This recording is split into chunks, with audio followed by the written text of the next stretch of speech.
Assalamualaikum warahmatullahi wabarakatuh. Pada kesempatan kali ini, saya Selira Stiana akan menjelaskan contoh soal dan pembahasan tentang transformasi geometri. Langsung saja kita bahas contoh soalnya.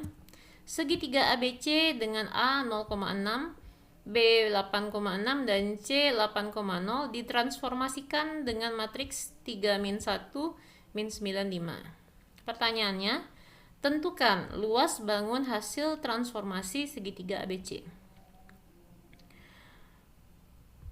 Jawabannya kita buka dengan memisalkan atau membuat bagian yang diketahui pada soal, yaitu yang koordinat A kita misalkan sebagai x1 y1 yaitu 0,6, koordinat B itu sebagai x2 y2 yaitu 8,6, koordinat C sebagai x3, y3 8,0, dan matriks transformasi yang kita temukan pada soal itu kita misalkan sebagai matriks M.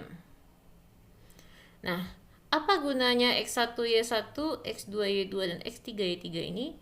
Gunanya nanti kita masukkan ke dalam matriks S. Matriks S adalah matriks 3 kali 3. Kalau kita masukkan koordinat masing-masingnya x1 y1, x2 y2, x3 y3 itu kan baru matriks 3 kali 2, 3 baris dan 2 kolom. Tetapi kita maunya matriks S ini kan 3 kali 3 nih. Nah, maka kolom ketiga harus diisi, harus selalu ya, selalu diisi oleh angka 111. Jadi kita nggak peduli berapa nilai x1 y1, x2 y2 dan x3 y3-nya ya. Yang jelas kolom ketiga itu selalu angka 111. Itu sudah ketentuannya. Jadi kita ganti angka-angka yang ada ini sesuai dengan yang diketahui. Ini angkanya 06, 86 ini dia, dan 80 ini dia. Nah, nanti akan tampak ya apa kegunaan dari matriks S ini. Nah, karena pertanyaan soalnya itu tentukan luas bangun hasil transformasi, ada rumus yang bisa kita gunakan. Jadi biasanya kan kalau yang ditanya luas suatu bangun datar gitu kan kita harus gambarkan dulu kan. Nah, kita bisa menggunakan rumus gitu ya untuk mencari luas bangun hasil transformasinya tanpa menggambarkannya. Jadi ini rumusnya, luas segitiga hasil transformasi oleh matriks M. Nah ya, luas segitiga hasil transformasi itu kita lambangkan sebagai L aksen, yaitu sama dengan nilai mutlak dari determinan M dikali dengan L. Apa itu L gitu ya? L itu adalah luas benda asal, yang rumusnya adalah nilai mutlak dari determinan S per 2. Nah, ingat nih matriks S yang kita gunakan adalah matriks S yang sudah kita buat di awal tadi. Nah, ini dia. Nah, sekarang kita lanjutkan. Jadi di sini kan yang ditanya L aksen sebenarnya kan. L aksen adalah nilai mutlak dari determinan M dikali L. Kita cari dulu nilai masing-masing yang ada di dalam rumus ini. Pertama-tama hitung dulu determinan M berapa. M itu adalah matriks 2 kali 2, 2 baris dan 2 kolom gitu ya. Cara menghitungnya yaitu perkalian diagonal utama. Diagonal utama di sini adalah angka 3 dan 5, perkalian diagonal utama gitu ya. Itu 3 kali 5 dikurang perkalian diagonal lain. Diagonal lainnya di sini adalah min 1 dan min 9. Jadi diagonal utama itu dari kiri atas ke kanan bawah, sementara diagonal lain itu dari kanan atas ke kiri bawah seperti ini. Jadi dikurang, nah dikurang apa tadi? Min 1 dikali min 9. Nah, seperti ini dia. 3 kali 5 dapatnya 15. Kurang yang ini disalinkan ke sini. 9 ini adalah hasil kali dari min 1 dikali min 9. Kita kurangkan, diperoleh hasilnya 6. Nah, determinan M sudah dapat di sini. Kita lanjutkan mencari L. L itu adalah luas benda asal, yaitu nilai mutlak dari determinan S per 2. Tentu determinan S-nya harus dihitung dulu ya. Determinan S itu adalah matriks 3 kali 3 yang sudah kita buatkan tadi. Nah, determinan S itu kita ingat dulu cara mencari determinan matriks 3 kali 3 gimana gitu ya. Jadi ada caranya. Nah, salah satu caranya seperti ini. Kita salin dulu semua isi matriks yang sudah kita misalkan tadi. Yang ini kita salinkan ke sini. Lalu digambarkan garis putus-putus. Nah, di samping garis putus-putus ini salin lagi dua kolom pertama yang ada pada matriks S. Kita salin seperti ini. Nah, sebenarnya dengan konsep yang sama dengan yang tadi gitu ya. Determinan itu adalah perkalian diagonal utama dikurang perkalian diagonal lain. Nah, di sini diagonal utama itu kan dari kiri atas ke kanan bawah ya. Nah, berarti di bagian ini ada 3 buah diagonal utama. Yang ini, kemudian berikutnya sampai ke bagian yang Ibu tunjukkan ini. Jadi perkalian diagonal utama, jadi hasil kali diagonal utamanya kita buatkan dulu semuanya. Nah, ini dari 0 dikali 6 dikali 1, hasilnya adalah ini 0 kali 6 kali 1, ditambahkan dengan diagonal utama berikutnya 6 kali 1 kali 8. Terus kita tambahkan lagi dengan hasil perkalian diagonal utama yang terakhir, yaitu 1 kali 8 dikali 0. Seperti ini. Ini baru hasil kali diagonal utama ya. Jadi diagonal utama kan ada 3 nih, hasil kalinya itu kita jumlahkan gitu ya. Dikurang perkalian diagonal lain. Nah, diagonal lain itu tadi sudah didefinisikan bahwa diagonal lain adalah diagonal yang dituliskan dari kanan atas ke kiri bawah. Nah, di sini Ibu gambarkan sebagai garis warna biru ya. Jadi dikurang perkalian diagonal lain, berarti dikurang 6 kali 8 kali 1. Jadi dikurang perkalian diagonal lain, diagonal lainnya ada 3 ya. Nah, semua diagonal lain kita jumlahkan dulu. Jumlahkan hasil perkaliannya, berarti 0 kali 1 kali 0, ini dia. Terus ditambah lagi dengan diagonal lain yang berikutnya 1 dikali 6 dikali 8. Jadi tadi intinya determinan itu adalah perkalian diagonal utama dikurang hasil perkalian diagonal lain. Nah, ini dia. Kita buatkan hasil masing-masingnya. 0 kali 6 kali 1 adalah 0. Lalu 6 kali 1 kali 8 48. Tambah lagi 1 kali 8 kali 0 adalah 0 gitu ya. Dikurangkan, nah hasil dalam kurung ini kita buatkan dulu ya. 6 kali 8 kali 1 adalah 48.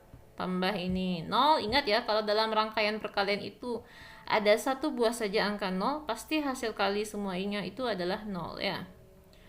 Terus ditambah dengan hasil ini yaitu 48.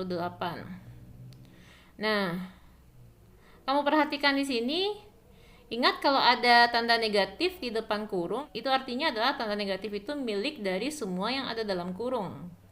Nah, sehingga di sini kamu bisa peroleh 48 dikurang dengan 48. Habis jadinya kan. Sehingga yang tersisa di bawah sini adalah minus 48. Kenapa? Ini ada 0, ini 0, ini 0 lagi. Min kali 48 ya min 48 juga yang kita dapatkan di sini. Jadi determinan S kita peroleh di sini adalah negatif 48. Oke, kita lanjut. Tadi L-nya bisa kita hitung ya, karena determinan S sudah kita peroleh. Nilai mutlak dari determinan S per 2. Nah, determinan S-nya negatif 48 bagi 2. Negatif 48 bagi 2 yaitu sama dengan negatif 24. Ingat, angka apapun yang masuk ke dalam nilai mutlak, apapun tandanya ya, hasilnya pasti positif. Sehingga luasnya adalah 24. Nah, berikutnya, tadi kan yang ditanya adalah luas segitiga hasil transformasi ya. Nah, itu adalah L aksen. Jadi kita belum sampai ke jawaban akhir, karena yang ditanya itu adalah L aksen. Kita ambil rumus yang ada di sini, salinkan lagi. L aksen sama dengan determinan M dikali L. Determinan M sudah didapatkan tadi, nilainya adalah 6. Kan di sini ada nilai mutlak ya, berarti nilai mutlak dari 6 dikali dengan L. L-nya adalah 24. Nilai mutlak 6 adalah 6 dikali 24 Jadi 6 kali 24 dapatnya adalah 144. Nah, kesimpulannya adalah luas bangun hasil transformasi segitiga ABC sama dengan 144 satuan luas. Jadi kalau kamu ketemu soal isian seperti ini misalnya ya, yang kamu ketikkan di jawabannya pada akun ujiannya itu ya adalah angka 144 saja tanpa satuan ya. Oke, sampai di sini ada yang masih belum paham? Jika belum paham, silahkan diputar lagi videonya, diulangi lagi penjelasannya sehingga kamu bisa meningkatkan pemahamanmu. Oke, kita lanjut ke latihan. Jadi, setelah kamu pelajari contoh soal tadi, silahkan secara mandiri kamu kerjakan latihan yang ada dengan cara yang sama seperti contoh soal tadi. Next, contoh soal berikutnya ya. Sebuah lingkaran dengan persamaan x kuadrat ditambah y kuadrat dikurang 12x ditambah 10y dikurang 125 sama dengan 0 didilatasi dengan pusat O 0,0. Pilihlah pernyataan berikut benar atau salah. Nah, jadi ini adalah soal dengan tipe benar salah ya. Jadi intinya kalau misalnya pembahasan yang kamu dapatkan itu, pembahasan yang sudah kamu selesaikan tadi, jawaban akhirnya berbeda dengan pernyataan yang tersedia, maka kamu harus menjawab salah pada kunci jawabannya. Oke, kita coba buatkan pembahasannya di sini. Nah, untuk mencari, jadi gini, ada cara praktisnya. Jadi jangan khawatir, ada cara praktis untuk menyelesaikan soal ini. Jadi di sini rumus yang kita gunakan adalah L aksen sama dengan K kuadrat dikali L. Apa itu L aksen? Nah, ada keterangannya ya. L aksen luas bayangan hasil dilatasi, K-nya adalah faktor skala, dan L adalah luas semula. Nah, jadi tanpa mencari jari-jari lingkaran dari soal ini ya, kita bisa langsung menjawab soal ini ya, karena yang tanya cuman perbandingan luas ya. Jadi kalau perbandingan luas cukup menggunakan aksen sama dengan K kuadrat dikali L. Nah, bagaimana penggunaannya? Nah, mari simak penjelasan Ibu berikut. Cek nilai kebenaran dari pernyataan yang ada pada soal ya. Katanya perbandingan luas lingkaran sebelum dan sesudah dilatasi. Jika faktor skalanya adalah 1/4. Nah, berarti di sini diketahui faktor skala ya. Faktor skala tadi lambangnya adalah K ya. K-nya adalah 1/4. Nah, perbandingan luas berarti ada bentuk pecahannya ya kan. Pembilang dibagi dengan penyebut. Pembilangnya adalah luas lingkaran sebelum. Luas sebelum artinya adalah luas semula ya. Berarti L per L aksen. L aksen itu adalah luas sesudah.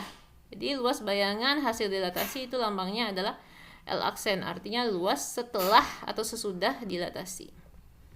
L-nya tetap L kita tuliskan. Nah, L aksennya itu dari mana gitu ya? Dari cara praktis yang sudah kita tuliskan di atas. L aksen itu sama dengan tadi K kuadrat dikali L ya. Nah, L-nya masih tetap, K-nya kita gantikan dengan 1/4 sesuai dengan yang sudah diketahui. 1/4 dikuadratkan, nah dikali dengan L. Jadi ingat ya, kalau dia pecahan dikuadratkan, maka pembilangnya dikuadratkan, penyebutnya juga dikuadratkan. Nah, dan berikutnya L dibagi L hasilnya adalah 1 karena kita membagi angka yang sama. Oke. Jadi ini 1 terus tertulis di sini, kita salin lagi. Sementara tadi sudah Ibu bilang bahwa 1/4 dikuadratkan, pembilang dan penyebutnya masing-masing dikuadratkan, hasilnya 1/16. Jadi ingat, kalau kamu membagi dengan pecahan gitu ya, itu sama artinya mengali dengan kebalikan pecahan itu. Nah, berarti 1 dikali kebalikan dari 1/16.